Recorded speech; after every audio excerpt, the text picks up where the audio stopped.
Bruno Gomes como possível reforço do Fortaleza para a temporada de 2024 e assim por diante, né? Em teoria, bom jogador? Em teoria, jogador ruim, uma aposta, mais um desses jogadores desconhecidos, enfim, quem é?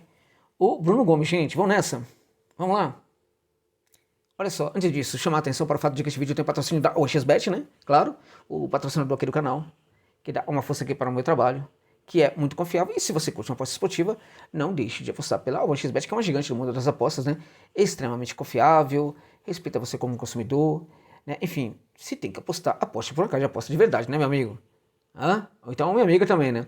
Se você se cadastrar lá, o link vai estar aqui na descrição do vídeo, também no comentário fixado. Coloque por gentileza o código promocional OXJOSA, por favor.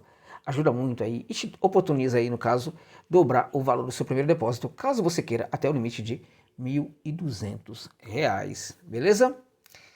Olha só, Bruno Gomes, né? Tanto nome aí sendo especulado no Fortaleza, que pode chegar para o Fortaleza. Tem essa questão do Barbosa, que não deu certo, né? E outros jogadores também. Questão do Bruno Gomes, né? O Fortaleza tá falando também aí do Luquinhas, né? Que é o jogador que atua pelo New York Red Bulls, né? Enfim, alguns nomes têm aparecido no Fortaleza aí. Até agora, gente, a despeito da temporada do Coritiba, que foi uma temporada muito ruim, e evidentemente excluindo o Alexandre Barbosa, que para mim seria o melhor nome de todos, né? No caso, mas não chegará mais para o Fortaleza, então esqueçamos essa história aí. Mas tirando aí o Barbosa, o Bruno Gomes é um nome extremamente interessante. Por quê? Porque ele se encaixa dentro daquela linha de um jogador jovem, muito jovem, né, com o qual o Fortaleza pode ganhar muito dinheiro no futuro. É um jogador que vem, aí sim, hein, com bom rendimento. Na temporada passada, a despeito de uma lesão que ele teve também nessa temporada, que o tirou de campo em várias partidas, né? Mas não foi nada como em 2022, que ele teve uma lesão no cotovelo, que ficou praticamente um terço do ano ali fora dos gramados, né? Então, nessa temporada ele jogou mais para uma equipe que estava ali numa situação muito complicada e ele conseguiu se sobressair nessa equipe, que foi a equipe do Coxa. O Bruno Gomes é um jogador da canteira do Vasco da Gama, né? Mais um daqueles que o Gigante da Colina cria na base, mas que não sabe aproveitar tão bem. Bom, a grande temporada do Bruno Gomes certamente foi esta última de 2023, mesmo na equipe que estava caindo para a Série B. Um membro do grupo de amigos do José Novaes lá do WhatsApp, né? Me fez uma consulta e perguntou: Ô José, e esse jogador aí? Eu falei: olha, eu preciso, na verdade, analisar algumas questões aí, né? Bater alguns números, né, com aquilo que eu penso do jogador. Por quê? Porque a minha opinião sobre o jogador, ela era realmente muito positiva, quando eu vi falar o nome do Bruno Gomes, né? E aí eu queria bater isso com os números do jogador, mas também entender o contexto, entender, por exemplo, em que contexto ele se destacava, né? Que tipo de partida ele conseguia se destacar mais. Porque eu vi alguns jogos do Coxa em que o Bruno Gomes foi muito bem, mas eu vi outros também que ele não conseguiu mandar tão bem assim. Teve jogo que eu fui assistir em que ele não estava ali presente, não sei porquê.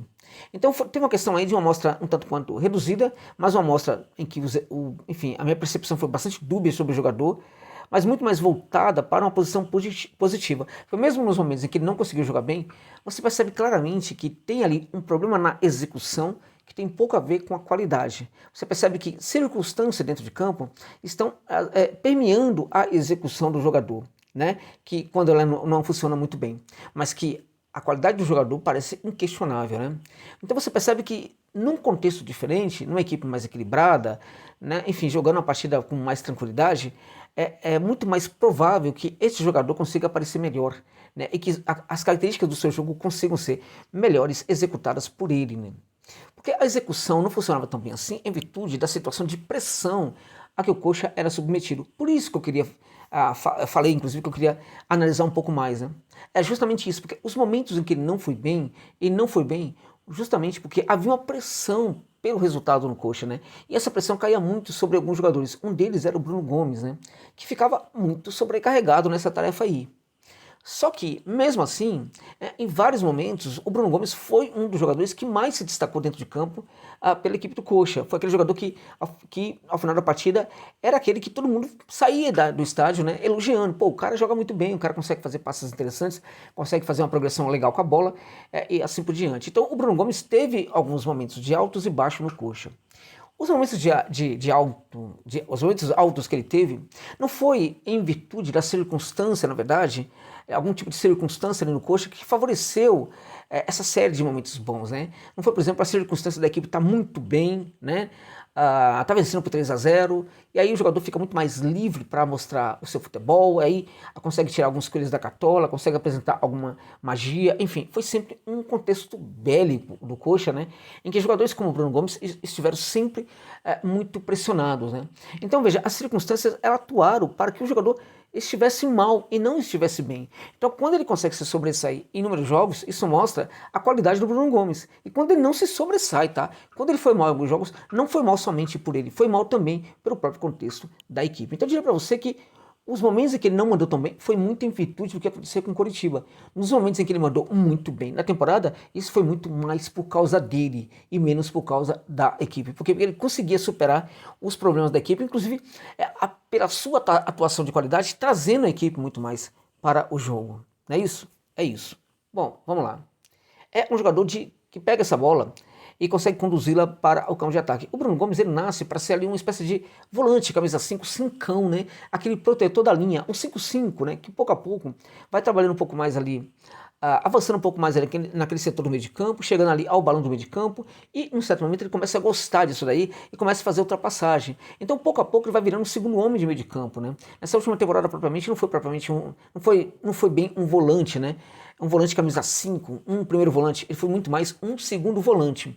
Curiosamente, isso também é o que marca o início da carreira do Caio Alexandre. O Caio Alexandre começou ali como um volante mais protetor da primeira linha, muita habilidade, conseguia fazer muito bem a saída de jogo ali do fundo, algo que o Bruno Gomes também faz.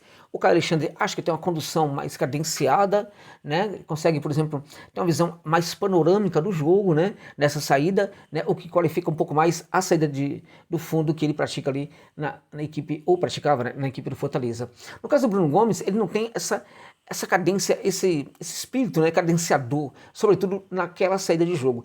Ele entrega no que mais aí de diferente? Ele entrega justamente na questão de uma saída mais aguda, né, uma saída mais rápida, né, uma saída mais, enfim, digamos assim, mais vertical, né, e sobretudo feita muito mais por condução.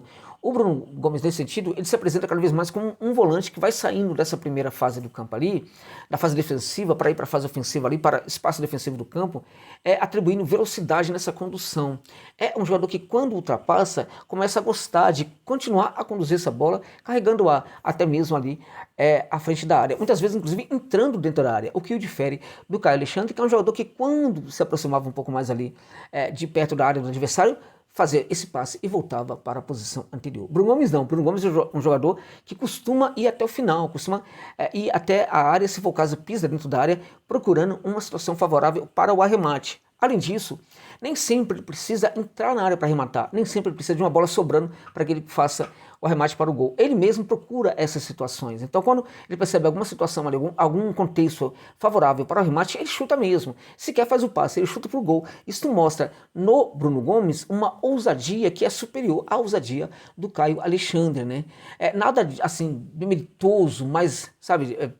Eu não estou me desfazendo de um jogador ou outro ao comparar. Os dois são muitos bons jogadores, né? Só que tem características aí um tanto quanto diferentes. Eles nascem, portanto, como um volante camisa 5, vai virando um volante de mais construção de jogo, um volante que consegue entregar muito mais na construção.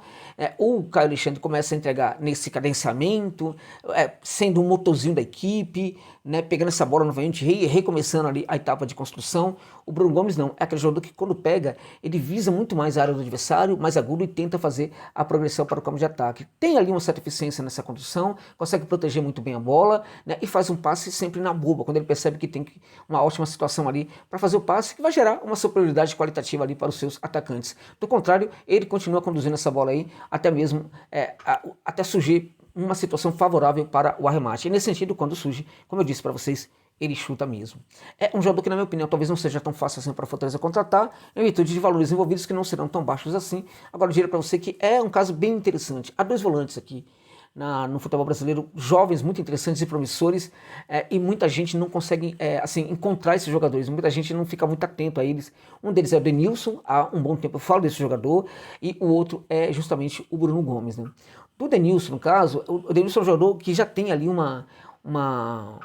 tem uma situação tão confortável que o Cuiabá estava colocando em campo em situação muito oportuna. Quando era o caso de ter um jogo muito complicado, muito difícil, tá? Em virtude de ter muitos outros jogadores ali no setor, nem sempre ele começava a jogar. É um jogador que tem uma certa proteção ali, né? Para se transformar cada vez mais num bom volante. Esse menino não. Coitado, foi submetido ali a uma situação muito complicada, só que ele se mostrou muito capaz de sair dessa situação complicada. O que significa o seguinte, que tem muita personalidade, né? Eu olhei alguns jogos do Coxa agora, alguns melhores momentos de 8 partidas do Coxa, né? Consegui ver uma partida ali por mais de 60 minutos, né? Justamente para me deparar com algumas questões, né? Essas contradições, um time que caiu. Como um jogador pode ser interessante em um time que caiu? Como é que a gente pode falar que esse jogador teve uma boa temporada num time que caiu? Então eu precisei ver esses jogos para confirmar para vocês que de fato ele foi um dos destaques sim da equipe do Coritiba. O outro foi o Marcelino Moreno, que também se destacou na equipe, foi muito bem, apesar da equipe ter caído. Então veja, foi o contexto da equipe que não o ajudou muito, mas ele teve a temporada da carreira dele até agora, a melhor temporada de todas, e acho que em teoria, se de fato o Fortaleza conseguir contratar esse jovem jogador, poderá ganhar muito lucro futebolístico com ele já no curto prazo e também um bom lucro financeiro em médio ou longo prazo, porque esse jogador, caso realmente se adapte ao Fortaleza, sendo treinado pelo Vojvoda, poderá ser um grande destaque no futebol brasileiro, atuando com a camisa do Laio. E nesse sentido, o Laio pode ganhar também um bom dinheiro com ele no futuro. Então, como eu disse, nesse sentido, em teoria, na minha opinião, um belíssimo reforço para o Fortaleza. Este jovem jogador, o Bruno Gomes. Tá bom, gente? É isso.